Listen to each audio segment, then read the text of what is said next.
Bonjour. J'avais envie de finir par une dernière petite surprise qui marque pour moi la fin d'un cycle et le début de mon congé maternité, comme je le disais. J'ai eu l'idée de rester dans la même énergie, tout en déviant un petit peu de ce que je te propose d'habitude. Donc j'ai ressorti les contes de mon papy, parce que mon papy écrivait des contes, des poèmes, des histoires. Donc je ne viens pas de nulle part. Et aujourd'hui, j'avais envie de vous partager un de ces petits contes magiques qu'il nous a transmis, vu qu'il a tout écrit. Et c'est une grande chance pour nous, en tout cas dans la famille, d'avoir un tel héritage, une telle transmission. Donc pareil aussi, si ça donne envie d'écrire, de livrer ton histoire à tes proches, pour ceux qui auront envie d'en découvrir plus, d'aller plus loin dans ton histoire, si c'est du factuel, mais aussi dans ta sensibilité, si ce sont des poèmes, des contes. Aujourd'hui, un dernier petit bonus, je vais te lire une histoire que tu peux tout à fait écouter avec des tout petits. Et j'aimerais bien avoir ton retour par rapport à ça, savoir si ça t'a plu, savoir si c'est quelque chose que tu aimerais que je développe peut-être plus, les histoires pour les petits. Parce que j'ai déjà eu la suggestion, on ne peut pas tout faire dans la vie, mais par contre, on peut s'orienter en fonction de ce qui est utile, de ce qui fait sens. Donc si ça fait sens pour toi, n'hésite pas à me le dire et avec plaisir je développerai un aspect de plus. Donc c'est parti pour les lunettes magiques. Il était une fois 2 enfants, le frère et la sœur, qui s'appelaient Rémi et Oran. Une année, ils allèrent passer l'été dans la montagne noire avec leurs parents. Comme ils étaient assez grands déjà, on leur faisait faire des promenades autour du village. Ils rencontraient souvent des bergers qui gardaient des troupeaux, des vaches à robes blanches et noires, aux pieds gonflés de ce bon lait mousseux qu'Oran et Rémi aimaient tant. Ils bavardaient souvent avec un vieux berger à longue barbe blanche, qui portait toujours un chapeau de feutre noir et une cape vert sapin. Les parents des 2 enfants connaissaient ce vieil homme, et ils étaient devenus amis. Un jour, ce vieux berger, qui s'appelait Anselme, dit à Rémi et Oran : « Voulez-vous connaître la forêt ? » ?»« Oh, dit Oran, dans la forêt, il n'y a rien à voir. » Anselme sourit et dit : « Mais si, je vous donnerais des lunettes magiques. Si je vous donnais des lunettes magiques, vous verriez des choses que vous n'avez jamais vues. » »« Et où les trouve-t-on, ces lunettes magiques ? » demanda Rémi. « Je connais un vieil ermite qui vit tout seul dans les bois et qui veut bien les prêter aux enfants curieux, répond Anselme. « Et qu'est-ce qu'on verra avec ces lunettes ? » ?»« Ah, dit Anselme, avec elles, la forêt devient magique et on n'oublie jamais ce que l'on a vu. » Rémi et Oran étaient très excités et ils allèrent demander à leurs parents la permission d'aller voir la forêt avec des lunettes magiques. Le papa fronça un peu les sourcils, mais il connaissait bien Anselme et leur accorda la permission demandée. C'est à la tombée du jour que la forêt devient magique, avait dit Anselme. Et c'est vrai qu'en été, il y a des couchers de soleil magnifiques.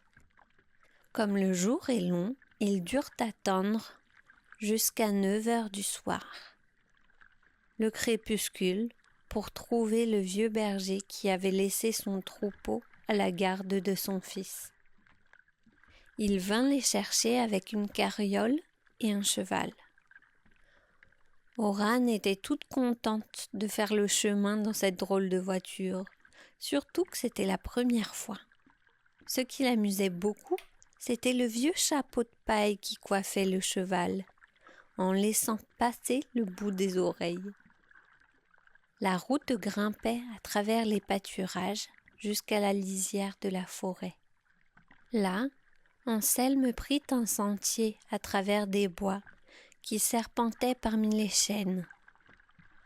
Le soir commençait à s'obscurcir et Oran se serrait contre Rémi car elle avait un peu peur. Au bout d'un moment, Anselme fit arrêter le cheval. Il descendit de la carriole et cria « Pierre Barbouchi, êtes-vous là ?» Les enfants ouvraient de grands yeux et ils sursautèrent quand ils virent un homme sortir d'une cabane qu'ils n'avaient pas remarquée. Le père Barbouchi était un petit homme très vieux, avec une grande barbe grise tout en broussailles. Il portait une sorte de robe marron serrée à la taille par une grosse corde. Père Barbouchi vint à eux avec un grand sourire qui rassura Rémi et Oran. « Voilà, je suis là. Bienvenue aux hôtes de la forêt. » Et il les embrassa affectueusement.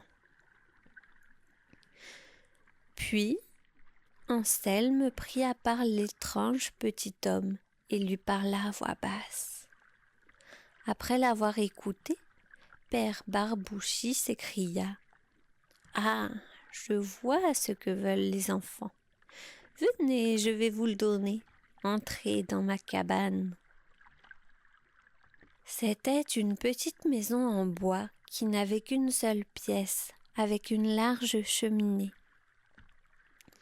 Père Barbouchi s'en servait pour faire cuire ses repas et se chauffer en hiver. Il n'y avait qu'un lit, une petite table en rondin et 2 sièges en bois.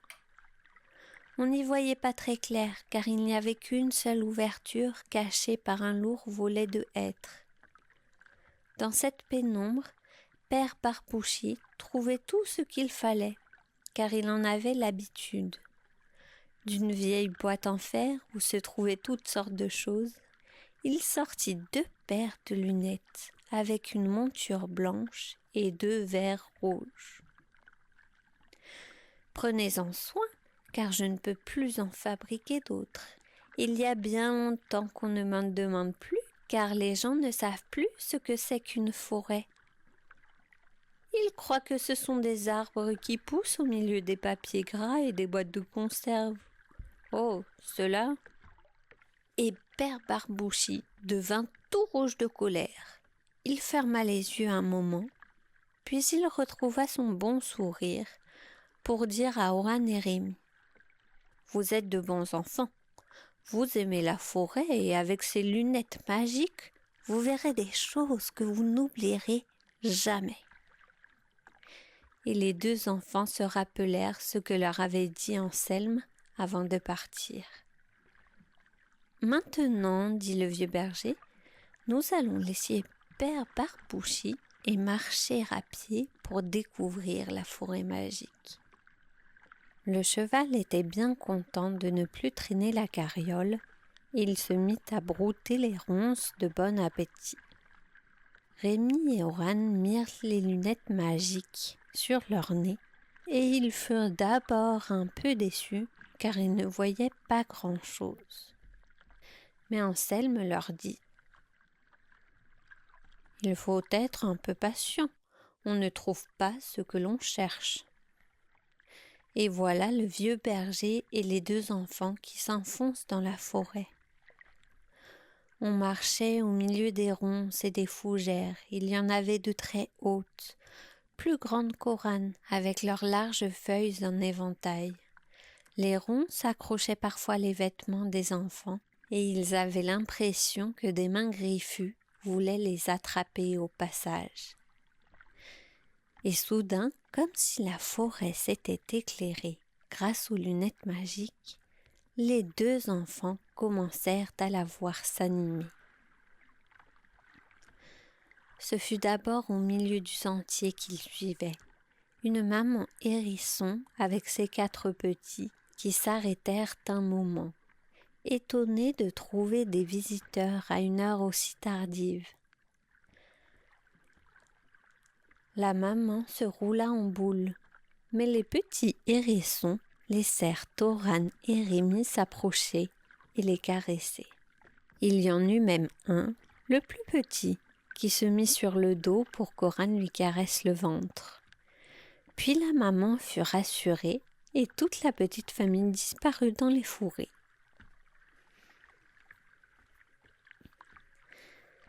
Maintenant, la forêt était peuplée de petits bruits au sol et dans les arbres. Un craquement de branches leur fit lever la tête et ils virent un gentil écureuil qui s'était arrêté. La queue en panache, avec une faine dans ses petites pattes. Il eut l'air dégoûté, puis il se remit à grignoter le fruit, sans avoir peur des enfants. « Qu'il est mignon !» s'écria Oran. « J'aimerais bien en avoir un dans mon jardin. Est-ce qu'on peut le mettre en cage ?»« Non !» dit Anselme. « Ce sont des animaux qui ont besoin de la forêt.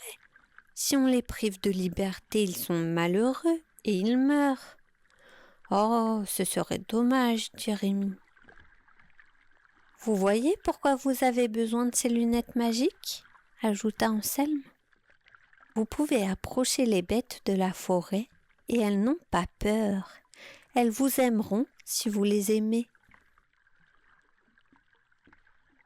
Ils se remirent en marche et les enfants écoutèrent les bruits de la forêt. Un moment, ils s'arrêtèrent, le cœur battant, car ils entendaient « toc toc toc » comme si un homme avait enfoncé un clou dans un arbre. Grâce aux lunettes magiques, ils purent se diriger vers le bruit et ils virent un oiseau qui frappait un tronc avec son bec. « Qu'il est joli !» dit Oran. « Regarde, il a des plumes blanches et noires sur le dos. Et son ventre est rouge, ajouta Rémi. Il a un gros bec. » Celui-là, dit Anselme, c'est un pic et pêche. Il a besoin d'avoir un bec solide, car il s'en sert comme d'une pioche pour chercher dans l'écorce de l'arbre des larves d'insectes. « Oh, c'est dégoûtant, dit Oran. »« Oui, peut-être, dit Anselme, mais les oiseaux et les hommes n'ont pas les mêmes goûts. Et puis, le pic et pêche mange ce qu'il trouve dans la forêt. Si tu lui faisais une tarte aux champignons, il la mangerait peut-être, mais il ne peut pas attendre tous les jours que tu viennes le nourrir. » L'oiseau s'était remis au travail et de nouveau ils entendirent « toc toc toc ».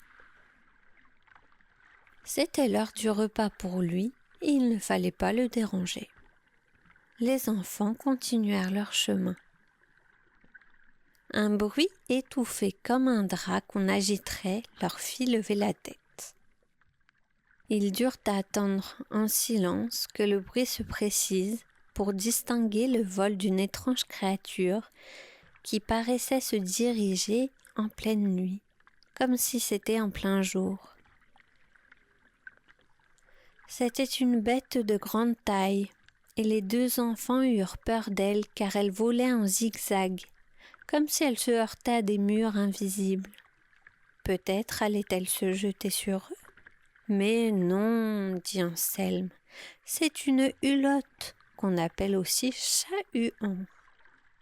Oh, dit Oran, il y a donc des chats qui volent? Cette fois-ci, Anselme rit de bon cœur.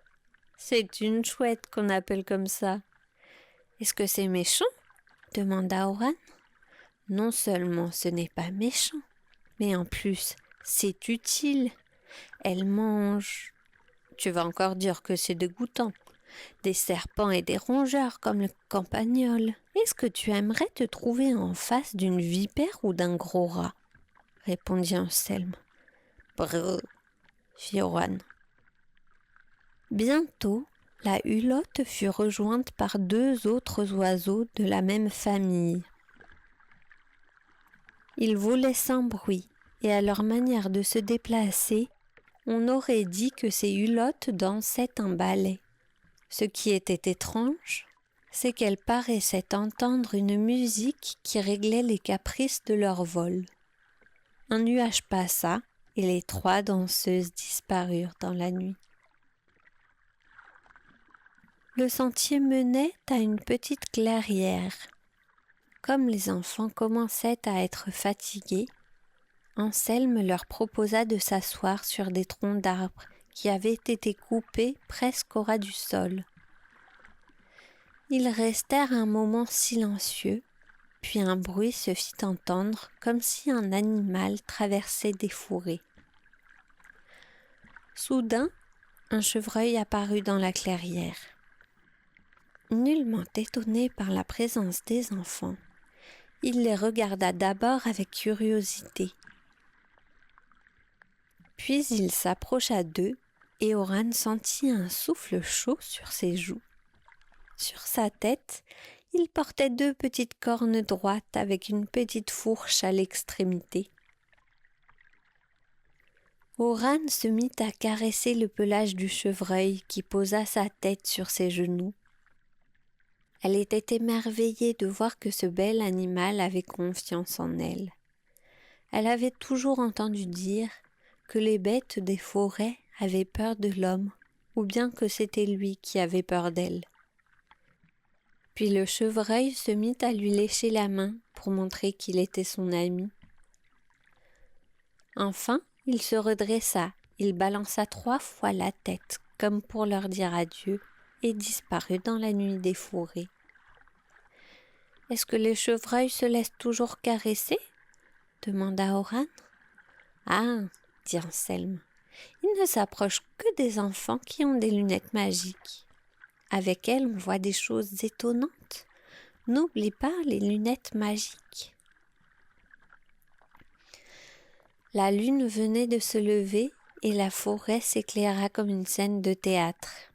« Écoutez, dit Anselme, et faites silence. » Alors, un chant extraordinaire se fit entendre dans le bois.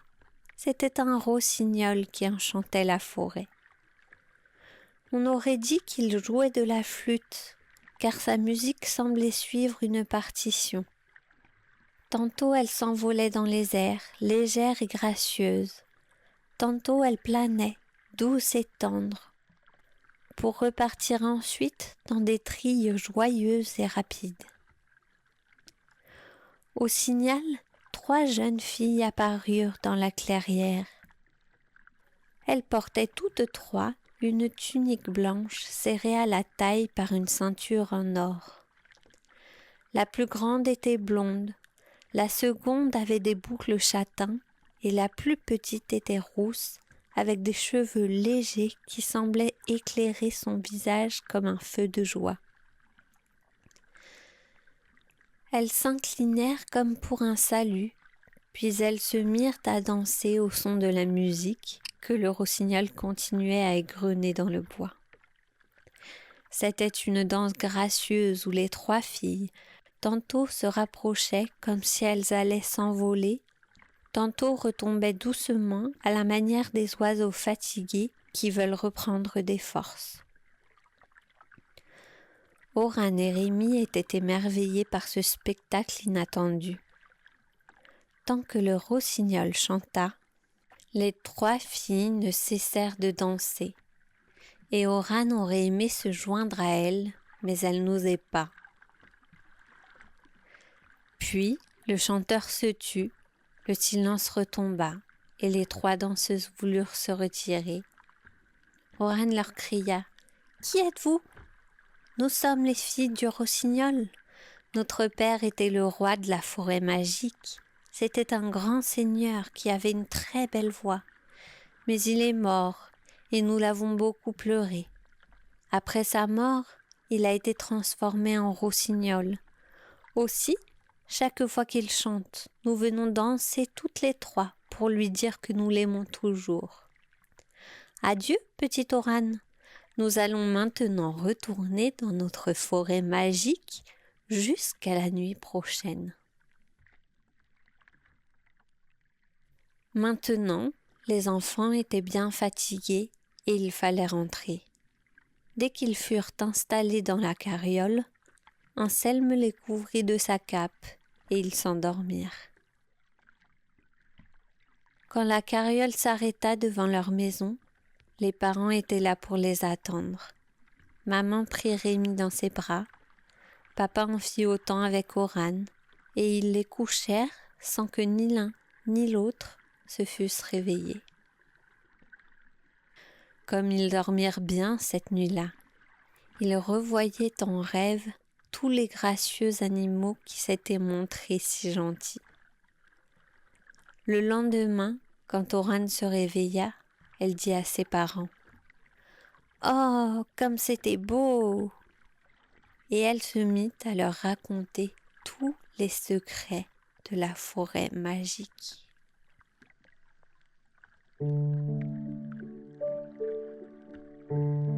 J'espère que ce petit bonus supplémentaire t'a plu.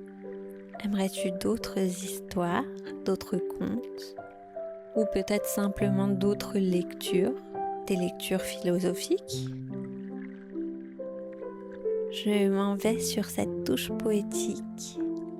Je te souhaite une très belle continuation dans ton parcours, quel que soit l'endroit où tu en es. Et je te dis à très bientôt pour les prochains épisodes de podcast. Bonne journée.